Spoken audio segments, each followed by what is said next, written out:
all holdup with violence. The owner of the store was shot. And only one person got a good look at the bandit. I wound up a case and checked in, only to be sent to a West Side precinct where there was a heavy sick list. My name's Frank Ballinger, Detective Lieutenant, M Squad, a special detail of the Chicago Police. Wally Gardner, a repeater, was in trouble again. First arrest, age 14, vandalism. 6 months house of correction. Back 1 year later for housebreaking. Grand larceny. What does that prove? Carrying concealed weapons, receiving stolen goods, assault. I never shot no grocer. Our eyewitness says you did. Picture photo from our mug files. And swears she saw you coming out of the grocery store. Well, she's wrong. You guys need a patsy to pin the action on. I'm it. Everybody gets a fair shake around here. Now, the robbery occurred at 5:10 yesterday afternoon, the corner of Gilpin and Winnetka. Where were you? Other side of town, looking for a job. Good. Can you prove that? The place closed at 5. I got there a little after. Well, that's neat. No one saw you then. People in the streets, maybe, who remember me. I'm no pin-up girl. Look, Gardner, why don't you make it easy on yourself and confess? Easy. With my record, I could get life for dropping paper on a sidewalk. Okay, friend.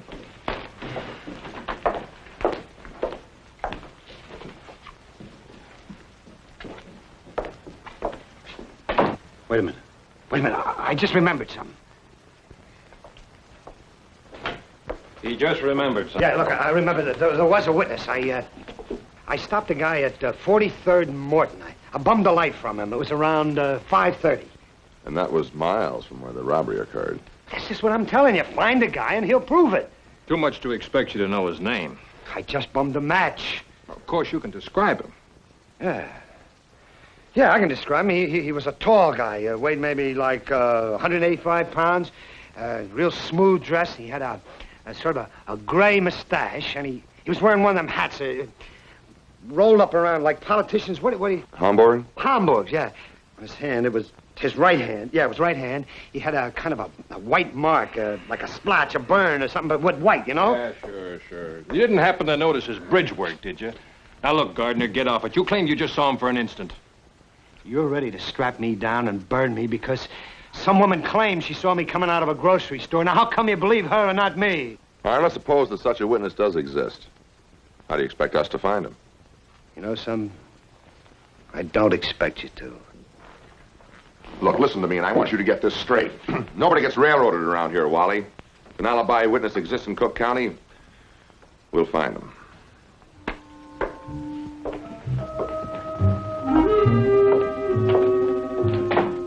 What I could have done was to turn the case over to the state's attorney and let Gardner's lawyer worry about finding the alibi witness. That's what I could have done.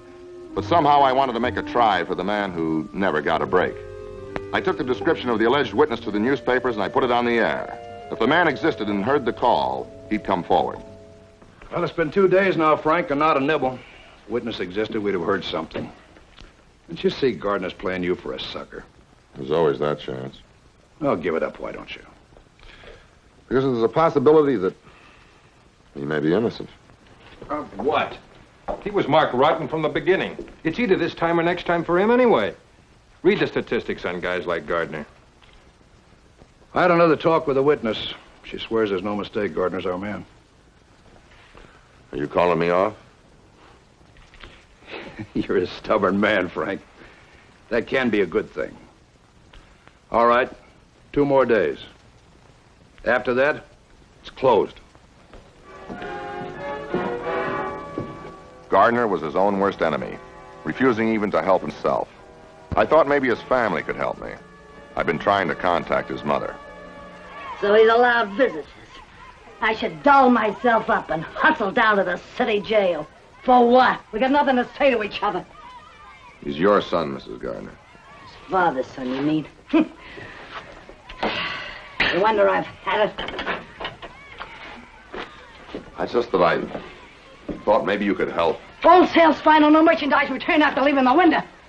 You've got him now. Maybe this time you'll hang on to him. Listen to that racket, will you? Never quit. Daytime the kids, at night the tenants. More quiet than a lion works. Mrs. Gardner, the day of the shooting, did he say anything before he went out about a job? What do I know? I got nothing better to do than listen to his talk. Let me tell you, it's a hard thing to have a son like him. The tenants, how do you think they like it? The super, she's got a no-good jailbird for a son.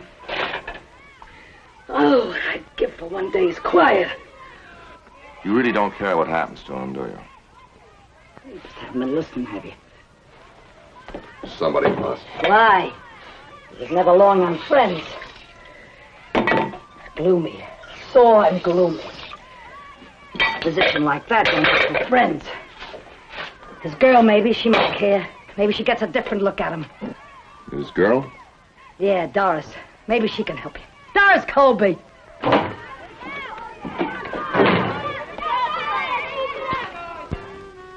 What should I say, Lieutenant? That it couldn't happen to a nicer guy? All right, I said it. The hard luck kid, that's Wally. Always talking about the job he was gonna get. Tomorrow. Well, a girl can't live on tomorrows. Hey, I gotta get dressed. My date's picking me up in 20 minutes. Don't bother, we can go right ahead talking. No place to hide, Lieutenant. Just turn your back. After all, if we can't trust the police, who can we trust, I always say. Did Wally ever indicate to you any intentions about pulling a stick up? Why, I should say not. Say, what kind of a girl do you take me for? What I mean is, after all, things were bad enough as they were. I mean, after all, it isn't as if there was any future in it, and I told him as much. You told him what? Well, there just wasn't any sense in building anything. After all, where can you go with the next con? It rubs off on you. Everything he touches, it rubs off. It's bound to. You'd think he'd see that. Yeah, sure. Girl wants a few laughs. She wants a happy type of fella.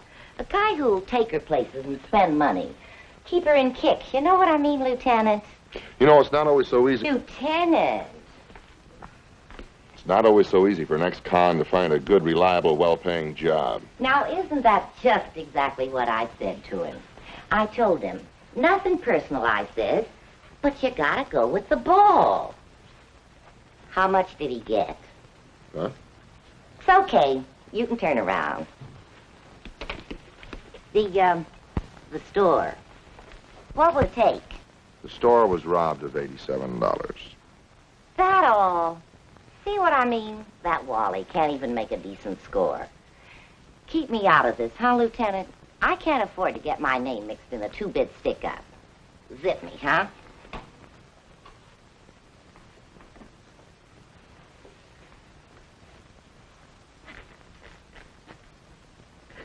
Ow! I got a sensitive skin. Yeah, I noticed.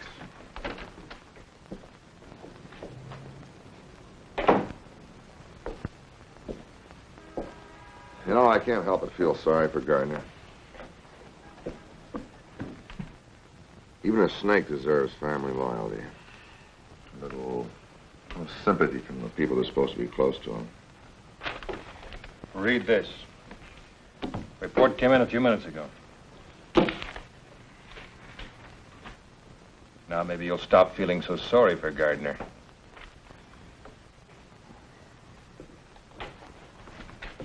Look, Ballinger, I've been getting nothing but a runaround Listen, from Wally. you. I'm entitled to bail, and I want it. Oh, you do, huh? Yeah, I do. Well, you're not going to get any bail because we're changing the charge to homicide. The grocer just died. Dead. Is that all you got to say? Well, what more do you want me to say? How many times do I have to tell you I'm innocent? Why didn't you turn up my alibi witness? Because he doesn't exist. That was 4 days ago. He would have come forward by now. Yes? So burn me. You're so sure I'm guilty? Well, what are you waiting for? We want a confession. Yeah, sure you do. You don't believe I'm guilty? You never will.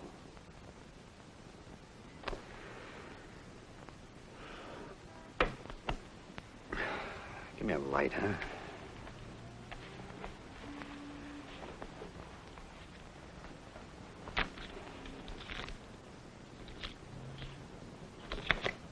Matches.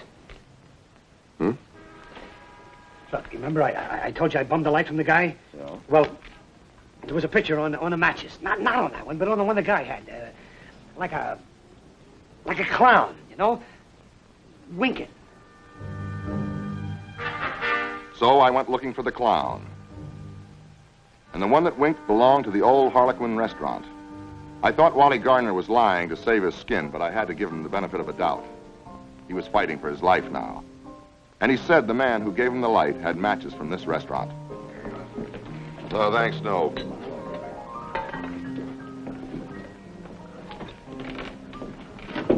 I don't wish to be disrespectful, Lieutenant. It's just that you don't want the police hanging around. Well, I'm certain that you can understand, sir.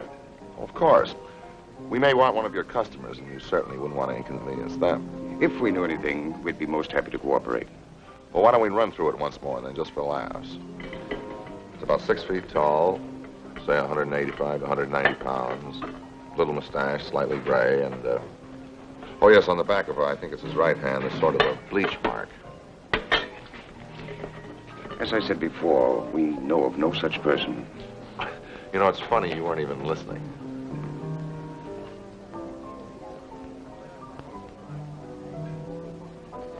Pardon me, Lieutenant. I must get back to work. It's we who must get back to work. Good afternoon, Mr. Simmons. Your usual table, sir? Yes, Victor. Excuse me, I'm Lieutenant Ballinger. You fit the description of a man that we've been looking for. Oh, in regards to what? Well, obviously, you read the papers. Gardner's description fits you perfectly. I'm sure you've made a mistake, Lieutenant. Mr. Simmons is one of our best customers. You've been enough help already today, thank you. You see, we've been expecting a certain witness to come forward. It was all in the papers. I'm afraid I don't know what you're talking about. Well, could I please see the back of your hands? Of course. That's the mark that Gardner describes. Mr. Simmons, would you mind coming along with me? Just why haven't you been down to see us, Mr. Simmons? Well, there was no point to it. I had nothing to tell you. After all, I haven't been in the vicinity of 43rd and Morton Streets in years. You still could have called us. Why, because of these articles in the newspapers? I saw no reason to get my name mixed up with a petty crime. After all, I didn't know the fellow. Just what business are you in, Mr. Simmons? I'm an architect. Oh, that Mr. Simmons. The one who constructed the Courtly building and the Salem Manor apartments? Yes, that Mr. Simmons. Now, unless you feel you haven't wasted enough of my time, I would like to get back to you. You found him. Well, there seems to be a difference of opinion about that. What difference? That's the guy. Well, go ahead. Tell him how you give me the light. I never saw this man before in my life. No, that ain't so. That's the guy. Now, you gotta remember, you just gotta. Remember, you were walking west on 43rd Street. I come up behind you and asked you for a light, and you... His hand, a white mark. Look there, right. Really, Captain, do we have to continue this? All right, Sergeant, take him back. Nobody gets railroaded around here, Wally.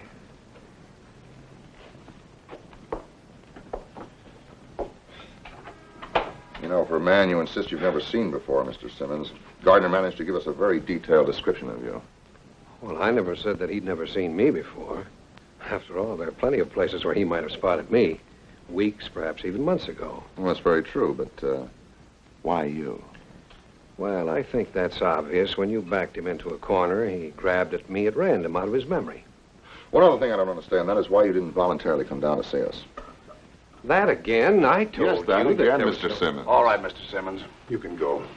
If we want you further, we'll call you. Thank you.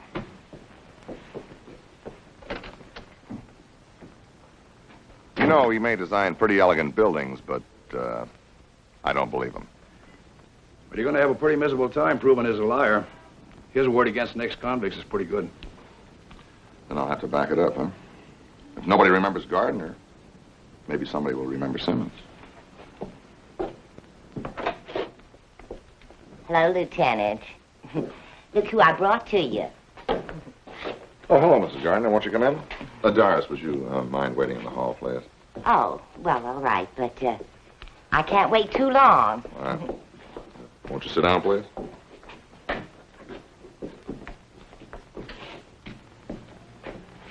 I suppose you want to see Wally.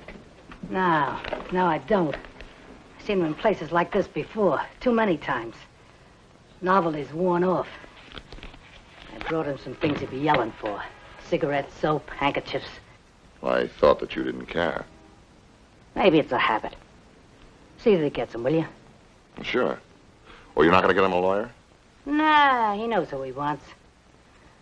Thanks for the favor. Mrs. Gardner, you know, there's something funny about this case. Wally could be telling the truth. Wally? Yeah, I didn't remember before. It came back after you left. He did say something about going for a job. What part of town? I wasn't listening. Because I made myself deaf for years. There was a time. He was a cute baby.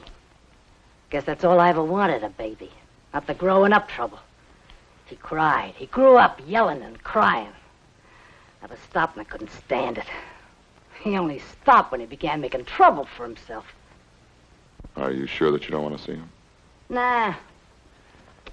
I don't like to remember him always in here. Well, I'll see that he gets these handkerchiefs and things.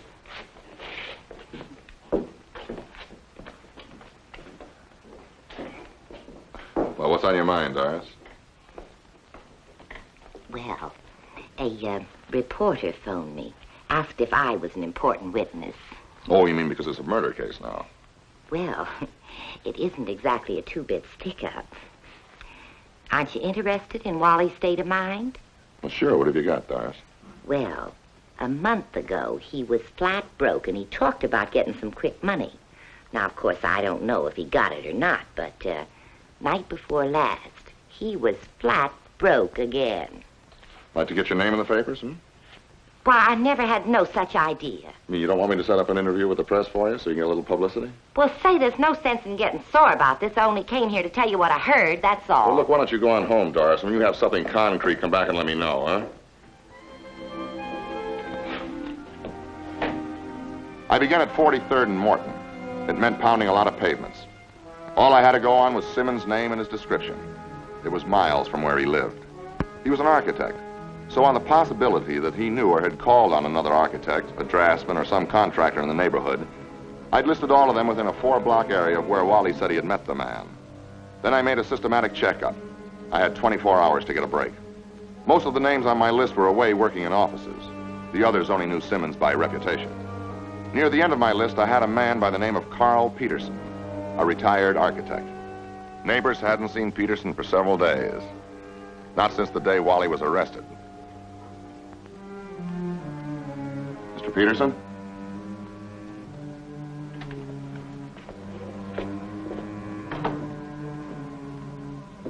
His room was in disorder, dusty, unlived in. Mr. Peterson?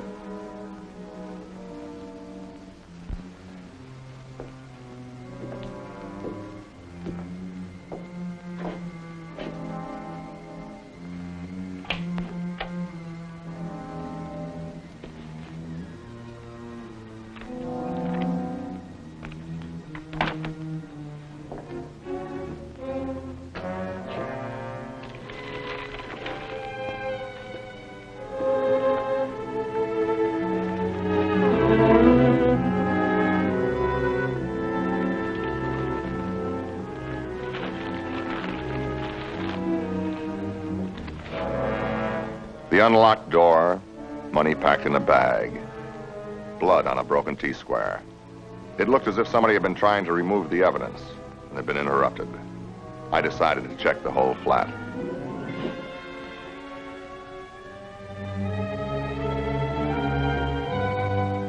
The man had been dead for days.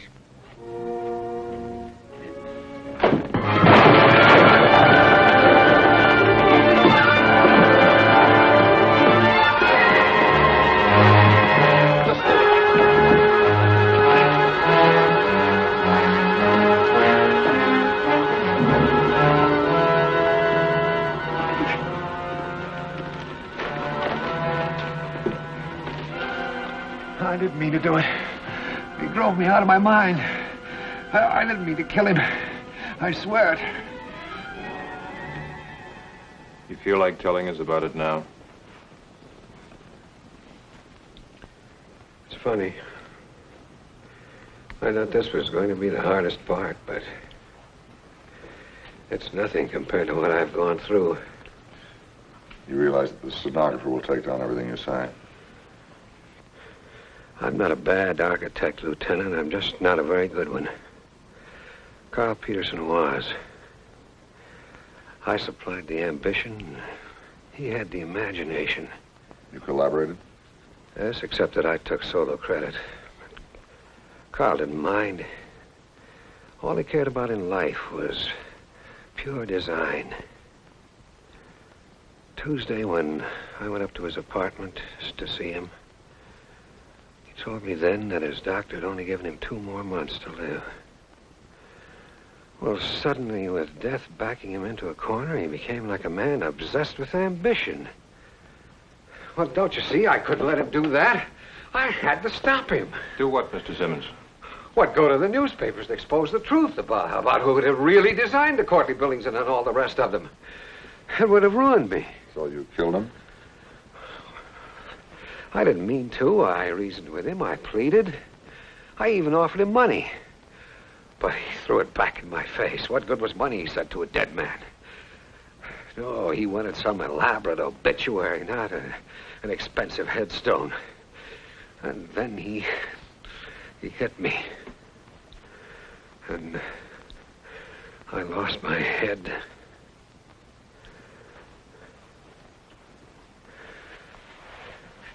What's the penalty for taking 2 months off the life of a dying man? Even one day, it's still murder. Now you see why I couldn't admit to being on the corner of 43rd and Morton. A little tough on Wally Gardner, though. An alibi witness looking for his own alibi. Then you did see Wally, huh?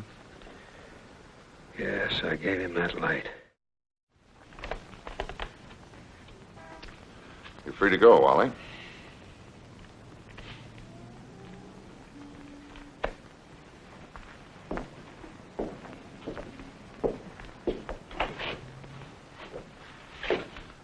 Look, cop, if you're waiting for me to thank you, you can let the air out. This was a bum rap from the start.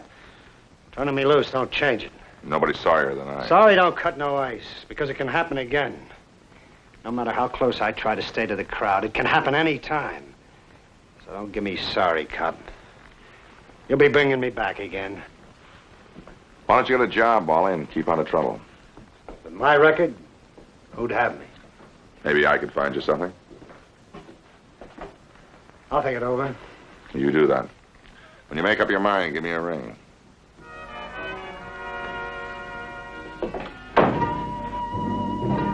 The homicide squad found the man who killed the grocer. A happy ending? Was too soon to tell. Simmons had all the breaks and he was behind bars. Gardner had none, and he was free. I'd always had a sneaking suspicion that justice could see through her blindfold. Anyway, even a man like Wally Gardner gets the benefit of a doubt in my town.